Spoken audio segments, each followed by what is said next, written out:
बिस्मिल्लाहिर्रहमानिर्रहीम। अस्सलामु अलैकुम। आज 18 अगस्त 2026 और इस्लामी कैलेंडर के मुताबिक 5 रबीउल अव्वल 1448 हिजरी है और हम आपके लिए सऊदी अरब खलीजी ममालिक और दुनिया भर से वीज़ा अकामा जवाज़त लेबर कवानीन हज उम्रा फ़्लाइट ऑपरेशन और गैर मुल्की वर्कर्स से मुताल्लिक अहम लेटेस्ट और ऑथेंटिक अपडेट्स लेकर हाजिर हैं। हमारी कोशिश है कि आप तक सिर्फ खबर नहीं बल्कि इसकी दुरुस्त और आसान वजाहत भी पहुंचाई जाए ताकि आपको कवानीन को समझने के लिए रहनुमाई मिल सके। अगर आप चैनल पर नए हैं तो सब्सक्राइब, लाइक और शेयर ज़रूर करें। आइए शुरू करते हैं आज की अहम खबरें।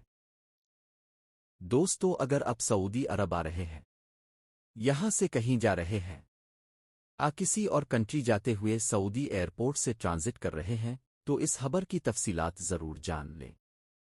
Saudi general authority of civil aviation यानी गाका ने तमाम एयरलाइंस के लिए वाज़ेह हिदायत जारी की है कि हर मुसाफिर के सफरी दस्तावेज़ात की मुकम्मल जांच की जाए, चाहे वो सऊदी अरब में दाखिले के लिए हो, यहां से रवानगी के लिए हो, हतमी मंजिल के लिए, रास्ते में किसी ट्रांजिट एयरपोर्ट के लिए। याद रहे, नया ऐलान, कोई नया वीज़ा नई दस्तावेज़ नहीं। लेकिन अब एयरलाइंस को बोर्डिंग से पहले यकीनी बनाना होगा कि मुसाफिर के पास अपनी मंजिल के मुताबिक तमाम दुरुस्त कागजात मौजूद हैं। पासपोर्ट, मंजिल का वीज़ा और अगर रास्ते में ट्रांजिट हो तो इस कंट्री की इजाज़त भी। दोस्तों, अगर कोई मुसाफिर नाकाफ़ी दस्तावेज़ात के साथ सफ़र करे और आगे मसला पैदा हो जाए तो एयरलाइन को जिम्मेदार ठहराया जा सकता है और इसे 50,000 रियाल तक जुर्माना भी हो सकता है। इसलिए दोस्तों, सफ़र से पहले अपना पासपोर्ट, वीज़ा और ट्रांजिट दस्तावेज़ात दोबारा चेक कर लें, ख़ास तौर पर अगर सफ़र भारत, पाकिस्तान, मुत्तहिदा अरब अमारात, तुर्की या यूरोप के रास्ते हो। सोशल मीडिया की अफवाहों पर इन्हिसार न करें, सिर्फ सरकारी ज़राए से तस्दीक करें। ये खबर अमूमी मालूमात के लिए है। सफरी कवानीन कंट्री और रूट के लिहाज से मुख्तलिफ हो सकते हैं, इसलिए सफ़र से पहले अपनी एयरलाइन और मुताल्लिका सरकारी इदारे से ताज़ा तरीन मालूमात ज़रूर हासिल करें। हमारे चैनल पर एक सवाल बारहा पूछा गया है कि क्या ये बात दुरुस्त है कि अब इकामा की फ़ीस 9,000 रियाल हो गई है। दोस्तों, ये बात हम सब जानते हैं कि सोशल मीडिया पर इस तरह की बेबुनियाद और गुमराह की जाने वाली खबरें अक्सर गर्दिश करती रहती हैं, जिनका सच्चाई से ताल्लुक कम होता है और अधूरी सच्चाई अक्सर लोगों के लिए परेशानी का बाइस बनती है। सबसे पहले बात करते हैं कि क्या यह खबर दुरुस्त है। तो दोस्तों, सीधी बात यह है कि यह खबर दुरुस्त नहीं है। ऐसा कोई सरकारी ऐलान और नोटिफिकेशन दस्तयाब नहीं जिसकी बुनियाद पर कहा जाए कि हर मुकीम शख्स के अक़मे की फ़ीस अब यकसा तौर पर 9,000 रियाल मुकर्रर कर दी गई है। दरअसल सऊदी अरब में अक़मे से मुताल्लिक मुख्तलिफ किस्म की फ़ीसें होती हैं और लोग अक्सर उन्हें आपस में मिलाकर एक ही बड़ी रकम समझ लेते हैं, जिससे गलत फहमी जन्म लेती है। अब समझते हैं कि असल में कौन सी फ़ीस किस हिसाब से अदा की जाती है। तो दोस्तों, सालाना इकामा तजदीद फ़ीस आमतौर पर 650 रियाल के करीब होती है। प्राइवेट सेक्टर के वाफिद मुलाजिम पर मुकाबिल माली यानी वर्क परमिट फ़ीस माहाना तकरीबन 800 रियाल होती है, जो साल भर में तकरीबन 9,600 रियाल तक पहुंच जाती है। और ये फ़ीस सऊदी कवानीन के मुताबिक बुनियादी तौर पर आजिर की जिम्मेदारी होती है। मुकाबिल माली फ़ीस का बोझ बढ़ने से बहुत से इदारों ने तो गैर मुल्की कारकुनों को मुलाजमत देना कम कर दी और जो हायरिंग करते हैं उन्होंने सैलरी पैकेज इंतहाई कम कर दिया ताकि वो कारोबारी बजट को मैनेज कर सकें। इसके अलावा फैमिली के अफराद यानी मरफ़ुकियन की फ़ीस माहाना 400 रियाल फ़ी मरफ़ुक है, जो साल में तकरीबन 4,800 रियाल आयद की जाती है। इसी तरह घरेलू मुलाजमीन के अकामा तजदीद की सालाना फ़ीस तकरीबन 600 रियाल के करीब है।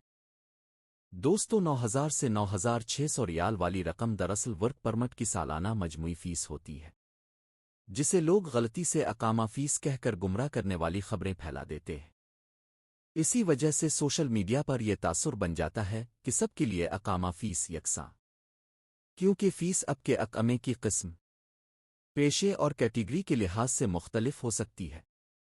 सोशल मीडिया पर गर्दिश करने वाली गैर मुसद्दिक़ा खबरों पर भरोसा करने के बजाय हमेशा सरकारी ज़राए से तस्दीक करें।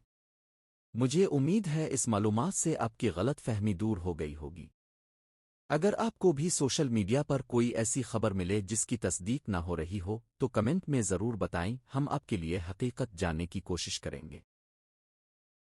سعودی عرب کی وزارت افرادی قوت نے کیوا پلیٹ فارم کی حالہ کارکردگی سے متعلق نئے اعداد و شمار جاری کیے ہیں، اور جاری کردہ نمبرز واقعی حیران کر دینے والے ہیں۔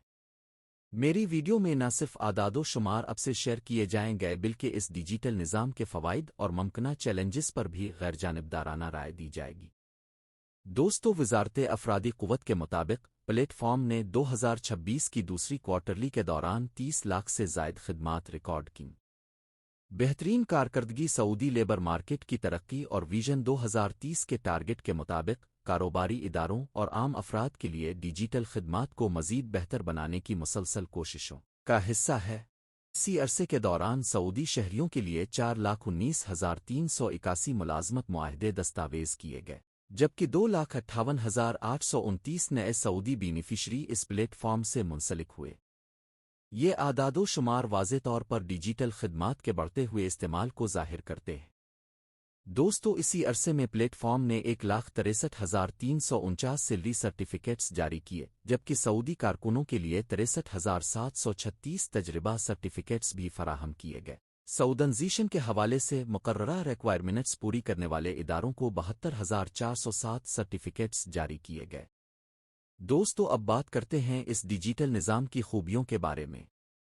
پہلی خوبی، ملازمت کے معاہدوں کو دستاویزی شکل دینے سے فریقین کے حقوق کا تحفظ یقینی بنتا ہے اور آجر اجیر کے درمیان ذمہ داریوں کی واضح وضاحت ہو جاتی ہے۔ کیوا نظام امپلائمنٹ ریلیشن شپ میں اعتماد اور شفافیت کو بڑھاتا ہے، جس سے تنازعات کے امکانات کم ہو جاتے ہیں۔ پورا عمل ڈیجیٹل ہونے کی وجہ سے کاروباری اداروں اور افراد دونوں کا وقت اور محنت کی بچت ہوتی ہے، اور سرکاری دفاتر کے چکر کاٹنے کی ضرورت کم ہو جاتی ہے۔ اس کے علاوہ سیلری اور ایکسپیرینس سرٹیفکیٹس آسانی سے دستیاب ہونے سے ملازمین کو نئی ملازمتوں، بینک لون، ویزا اپلائی کرتے وقت آسانی ہوتی ہے۔ اور ڈیجیٹل نظام کی طرح اس میں بھی کچھ ممکنہ چیلنجز موجود ہیں جن کا ذکر ضروری ہے۔ چونکہ پورا نظام ڈیجیٹل ہے، اس لیے وہ افراد جو ٹیکنالوجی سے کم واقف ہیں، خاص طور پر بزرگ کم پڑھے لکھے ورکرز، انہیں ابتدا میں مشکلات کا سامنا ہو سکتا ہے۔ چھوٹے کاروباری اوہے کے لیے، خاص طور پر جو محدود وسائل رکھتے ہیں، مکمل ڈیجیٹل کمپلائنس اور سعودائزیشن کی شرائط کو مسلسل پورا کرنا کبھی کبھار مالی اور انتظامی دباؤ کا سبب بھی بن سکتا ہے۔ لیکن مجموعی طور پر دیکھا جائے تو کیوا پلیٹ فارم نے سعودی لیبر مارکیٹ کو منظم اور شفاف بنانے میں نمایاں کردار ادا کیا ہے، اور اعداد و شمار اس کی مسلسل بڑھتی ہوئی افادیت کو ظاہر کرتے ہیں۔ البتہ کسی بھی بڑے ڈیجیٹل نظام کی طرح بہتری کی گنجائش ہمیشہ موجود رہتی ہے، خاص طور پر یوزر سپورٹ اور چھوٹے اداروں کی سہولت کے حوالے سے۔ دوستو، یہ اعداد و شمار سعودی عرب میں جاری ڈیجیٹل تبدیلی کی ایک واضح مثال ہے۔ اگر آپ خود کسی کاروبار سے وابستہ ہیں یا ملازمت کرتے ہیں تو پلیٹ فارم کا استعمال آپ کے حقوق کے تحفظ کے لیے یقیناً مفید ثابت ہو سکتا ہے۔ آج کل سعودی عرب میں ایک نئی آن لائن جعلسازی تیزی سے پھیل رہا ہے، جس میں جعلساز مشہور کوریئر کمپنی سمسا کے نام پر لوگوں کو جعلی میسیجز بھیج رہے ہیں۔ بتائی جانے والی معلومات آپ اور آپ کی فیملی کے لیے بہت اہم ہے۔ مکمل تفصیلات کے بعد اپنے پیاروں کو لازمی خبردار کریں۔ دوستو، اس جعلسازی میں لوگوں کو ایک میسج موصول ہوتا ہے جس میں دعویٰ کیا جاتا ہے کہ ان کی شپمنٹ ڈیلیوری فیس ادا نہ ہونے کی وجہ سے روک دی گئی ہے۔ اس میسج کے ساتھ ایک پیمنٹ لنک بھی بھیجا جاتا ہے، اور سب سے تشویشناک بات یہ ہے کہ سمسا کی یہ رسید انتہائی پروفیشنل انداز میں تیار کی گئی ہوتی ہے، جس پر سمسا کا لوگو، ٹریکنگ نمبر اور شپمنٹ کے مختلف مراحل تک دکھائے جاتے ہیں، جس سے یہ بالکل حقیقی معلوم ہوتا ہے۔ لیکن دوستو، حقیقت میں وہ مکمل طور پر ایک فراڈ اور دھوکہ دہی کی کوشش ہے۔ یہاں ایک بہت اہم بات سمجھ لینا ضروری ہے۔ جعلساز اکثر ابتدا میں ایک چھوٹی سی رقم مانگتے ہیں، جیسے چند ریال کی ڈیلیوری فیس، لیکن وہ چھوٹی رقم صرف ایک بہانہ ہوتی ہے۔ اصل مقصد آپ کے کارڈ کی مکمل تفصیلات، یعنی کارڈ نمبر، ایکسپائری تاریخ اور سیکیورٹی کوڈ حاصل کرنا ہوتا ہے، تاکہ بعد میں آپ کے اکاؤنٹ سے مزید رقم نکالی جا سکے۔ عام طور پر اس طرح کے فراڈ میسیجز میں کچھ مشترکہ باتیں ہوتی ہیں۔ ایک ایسا مسئلہ جس پر فوری کارروائی کا دباؤ ڈالا جائے، جیسے شپمنٹ روک دی گئی ہے اور اکاؤنٹ بند ہونے والا ہے۔ मैसेज में अफरातफरी और जल्दी बाजी पैदा करने वाले अल्फाज इस्तेमाल किए जाते हैं, जैसे फौरी अदायगी करें या अभी तस्दीक करें वगैरह। और सबसे अहम बात के मैसेज के साथ एक लिंक दिया जाता है जो आपको अदायगी के सफ़े पर ले जाता है। दोस्तों, अपने आप को और अपनी फैमिली को महफूज रखने के लिए ये उसूल हमेशा याद रखें कि किसी भी मैसेज और ईमेल में मौजूद लिंक से कभी भी कार्ड की तफसीलात दर्ज न करें, जब तक कि अपने कंपनी की ऑफिशियल वेबसाइट का डोमेन खुद तस्दीक न कर लिया हो। अगर कोई शिपमेंट से मुताल्लिक मैसेज आए तो लिंक पर क्लिक करने के बजाय बराह रास्त सिमसा की ऑफिशियल ऐप वेबसाइट पर जाकर अपना ट्रैकिंग नंबर खुद चेक करें। याद रखें, हकीकी कोरियर कंपनियां आमतौर पर कभी भी एसएमएस लिंक के जरिए कार्ड की मुकम्मल तफसीलात नहीं मांग। दोस्तों, खास तौर पर घर के बुजुर्ग अफराद और वो लोग जो टेक्नोलॉजी से कम वाकिफ हैं, इस तरह के फराड का ज़्यादा आसान टारगेट बन सकते हैं। इसलिए उन्हें सादा उसूल समझाएं कि अगर आपको भी इस तरह का कोई मशकूक मैसेज मौसूल हो तो इस पर क्लिक करने के बजाय फौरी तौर पर मुताल्लिका कंपनी से ऑफिशियल ज़राए से राब्ता करें। मैसेज को नज़रअंदाज कर दें। ये वीडियो अवामी आगाही के लिए है। अगर आपके साथ कोई माली फ्रॉड हो जाए तो फौरी तौर पर अपने बैंक से राब्ता करें और मुताल्लिका हुक्काम को रिपोर्ट करें।